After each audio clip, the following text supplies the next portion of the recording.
الحمدللہ رب العالمین والصلاة والسلام علی نبینا محمد وعلی آلہ وصحبہ اجمعین، اما بعد۔ اسلامی بھائیوں، دروس سیرہ میں آج کے درس کا عنوان ہے جبریل علیہ السلام وحی لاتے ہیں۔ جب آپ صلی اللہ علیہ وسلم کی عمر 40 برس ہو گئی اور یہی سن کمال ہے اور کہا جاتا ہے کہ یہی نبیوں کی بعثت کی عمر ہے، تو زندگی کی افق کے پار سے آثار نبوت چمکنا اور جگمگانا شروع ہوئے۔ یہ آثار خواب تھے۔ آپ صلی اللہ علیہ وسلم جو بھی خواب دیکھتے وہ سپید صبح کی طرح نمودار ہوتا۔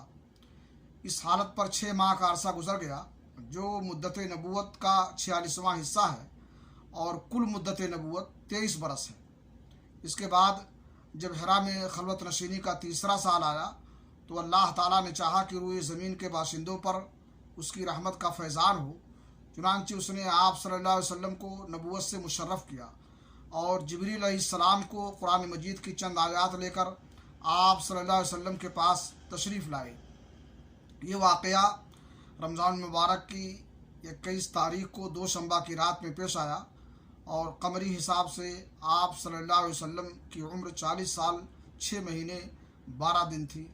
اللہم صلی علی نبینا محمد وعلی آلہ وصحبہ اجمعین۔